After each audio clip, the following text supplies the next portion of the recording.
Assalamualaikum warahmatullahi wabarakatuh. Salam sejahtera, salam perpaduan kepada anda di luar sana. Konco-koncoku, welcome to my channel. So ini adalah Daging Pun Sedap bahagian kedua bagi siapa yang memang menanti-nantikan dan menjadi misteri serta bertanya banyak soalan mengenai apa cerita yang seterusnya. So inilah dia, jom kita sambung. Kenapa kau ganggu budak ni? Tanya Ustaz Syafiq. Suaranya tenang, namun tegas nadanya. Di tangannya kemas memegang seutas tasbih berwarna coklat. Pertanyaan Ustaz Syafiq dibiarkan sepi, malah Su mengeluarkan bunyi seakan sedang menderam. Badannya mengensot ke kiri dan ke kanan, seolah-olah seperti seekor singa yang sedang mempersiapkan diri untuk menerkam sang mangsa. Namun Ustaz Syafiq sudah pun berada dalam keadaan bersiap sedia untuk menghadapi sebarang kemungkinan. Kau nak aku guna cara lembut ke cara kasar? Tanya Ustaz Syafiq lagi. Kali ini dia memberi amaran. Dia yang jemput aku. Hampir gugur jantung mendengar nama aku dipetik. Bila masa pula aku jemput dia masuk? Apa maksud kau dia yang jemput? Mungkin Ustaz Syafiq faham riak wajahku yang kebingungan. Dia bertanya bagi pihakku. Dia dah lupa kah? Setiap hari dia bagi Mimi makan daging. Sedap. Mimi suka. Bergetar suara Su saat mengucapkan perkataan sedap tu, seperti tengah membayangkan kelazatan daging yang dia makan. Mimi? Kali ini wajahku jelas terkejut. Nama tu betul-betul dekat di hatiku. Jia? Aku tersentak. Kamu ada buang daging kat mana-mana ke? Atau mungkin kamu ada beri makan daging kat binatang? Tanya Ustaz Syafiq bertalu-talu. Aku berfikir sejenak. Baru aku ingat. Setiap hari selepas maghrib, aku akan bagi lebihan daging mentah yang aku panggang kepada kucing liar di belakang rumah. Kucing hitam yang suka datang setiap hari. Semuanya bermula sejak kejadian tu. Ding ding ding ding. Gici. 5 hari sebelum kejadian. Astagfirullahalazim, kerja siapa pula ni? Tak senonoh betul lah. Otak letak kat mana? Mana otak? Otak kau mana? Bentakku sekuat hati. Mana tidaknya masuk je dalam tandas aku ternampak segumpal darah pekat di atas lantai. Aduh. Dah tahu datang bulan tu, cucilah elok-elok. Darah haid sendiri. Duduk rumah sewa dengan orang takkan ada common sense. Omelku sendirian sambil membersihkan sisa kotoran tu. Terpaksa, takkan nak tunggu sampai berbau dan kering. Loya nak teka aku dibuatnya. Sedang aku gagau di bilik air, terdengar bunyi bising di halaman belakang yang berdekatan dengan tandas. Bunyi seperti ranting-ranting kayu yang patah dipijak sesuatu. Ada orang kat belakang. Aku pantas meninjau di birai tabir tingkap di luar tandas. Gelap, tiada siapa pun di situ.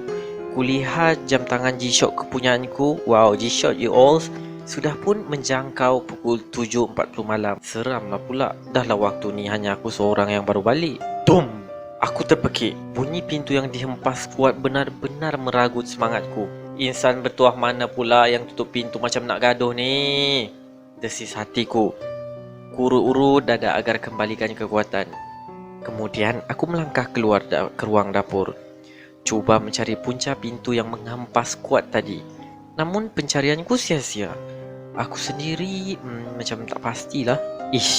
Tak ada ribut, tak ada petir. Tiba-tiba pintu boleh terhempas kuat macam tu. Tak boleh jadi ni. Otak sudah mula memikir yang bukan-bukan. Aku sudah kira mau keluar dari rumah apabila pintu dapur di belakangku tiba-tiba terbuka perlahan. Meleret saja bunyinya. Ditambah lagi dengan kesunyian malam. Seriau, aku pegun di situ. Dengan perlahan aku paling badan ke arah pintu yang kini sudah pun terbuka penuh, menampakkan suasana halaman belakang yang gelap dan bersemak samun. Hanya samar-samar cahaya dari lampu dapur yang menerangi. Aku tarik nafas sedalamnya. Mungkin angin kot. Tak pun ada yang lupa tutup pintu tadi pagi. Hatiku memujuk. Orang kata kalau kita sedang berhadapan dengan masalah, cubalah fikir positif dan rasional. InsyaAllah dipermudahkan. Tapi kalau masalah tu melibatkan hal mistik, macam mana pula Cepat-cepat aku tangkis tanggapan tu. Tak ada benda lah, kataku yakin. Mungkin kerana rasa ingin tahu yang menebal, aku melangkah juga kaki menuju keluar rumah. Aku berdiri di halaman belakang bersebelahan dengan pintu dan cuba meninjau keadaan sekeliling. Rumah teres satu tingkat yang kami sewa tu mempunyai ruang halaman yang besar, namun ditimbuni dengan rumput-rumput tebal yang jarang ditebas. Masing-masing sibuk kan dengan peperiksaan akhir yang bakal bermula tak lama lagi. Tiada masa untuk bergotong royong membersihkan rumah. Sedang aku tercari-cari, aku terperasan sesuatu di bucu pagar sebelah kiri. Ku sepetkan mata, cuba memaksimalkan penglihatan. Apa benda tu? Tanyaku sendiri. Nampak seperti susuk tubuh. Sesuatu sedang duduk menegak sambil merenung ke arahku. Tapi bentuknya kecil, macam seekor kucing. Miau. Oh, pocot mak kau. Kan aku dah menata, bodoh.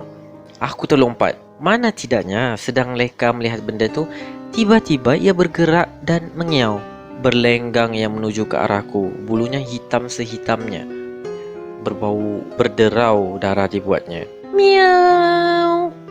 Sekali lagi ia mengiau setelah duduk di hadapanku. Ia memandang keheranan. Comel sangat. Ya, aku sememangnya seorang pencinta kucing. Tak kisahlah kucing tu bakal apa, aku suka semuanya. Malah pada ketika itu perasaan takutku terus menghilang apabila melihat kecomelannya. Pantas aku mencangkung dan membelainya. Bulunya halus dan baunya wangi. Kucing siapa agaknya ni? Mesti selalu dimandikan.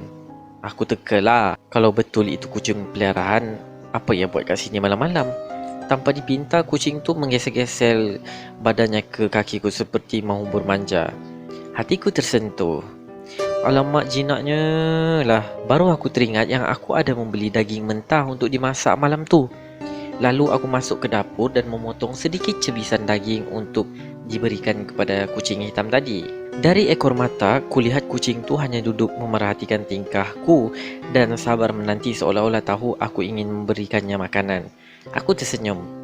Selesai memotong, aku letakkan isi daging tu di dalam mangkuk plastik dan segera berpaling. Perang, pang pang. Sorry lah guys, itu bunyi terbaik aku boleh buat. Mangkuk di tangan jatuh melantun.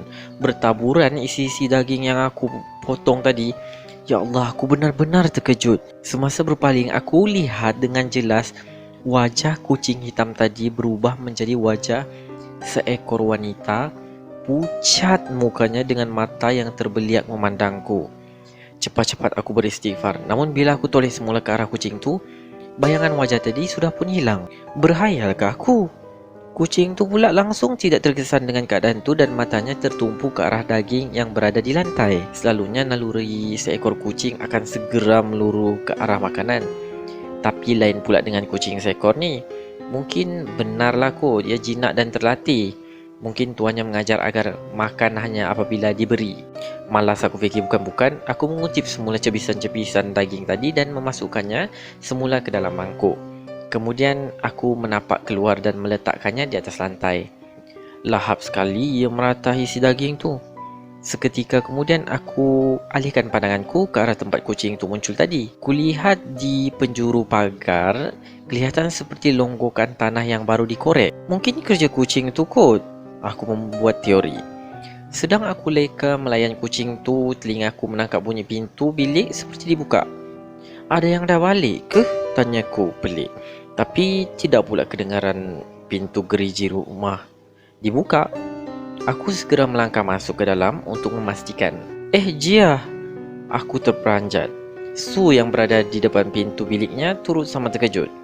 Ya Rabbi Su, kau dah balik dari tadi ke? Senyap je. Kau buat apa? Tanganku sudah ralat mengusap-ngusap dada yang sesak. Boleh kena sakit jantung macam ni 2 kali dah ni. Sorry, aku tidur kat dalam bilik. Aku tak sihat lah, aku sakit perut. Kau period Okey tak ni? Pucat je muka kau, nak aku hantar kau ke klinik ke? Tak payah. Aku minum air je. Nanti okey lah tu. Su menolak. Apabila Su ingin melangkah menuju ke dapur, dia terhenti. Aku jadi pelik. Kenapa? Tanya aku.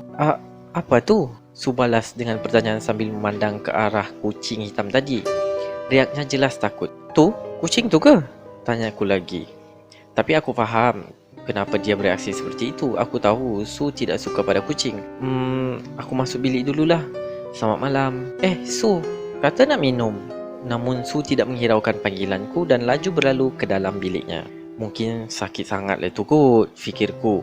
Aku terus saja kembali ke arah kucing tadi yang masih setia menungguku. Usap-usap kepalanya dan setelah itu dengan sendirinya ia mengundurkan diri dan hilang dalam kepekatan malam. Sejak dari itu ia akan datang setiap kali selepas maghrib dan menunggu di depan pintu. Aku turut memberikannya nama Mimi. Aku suka nama tu. Mimi tidak pernah cuba masuk ke dalam rumah walaupun pintu rumah terbuka. Malah aku sendiri tak pernah menjemputnya masuk ke dalam kerana tahu ada yang tidak suka pada kucing. Biasalah apabila duduk menyewa beramai-ramai, haruslah ada sikap bertimbang rasa kan. Tapi entah mengapa malam ni aku tergerak hati untuk menjemput Mimi masuk ke dalam rumah. Mungkin kerana aku berasa bosan dan sunyi duduk seorang diri. Memang kebiasaannya akulah orang pertama yang akan sampai ke rumah kerana aku malas menelaah di perpustakaan.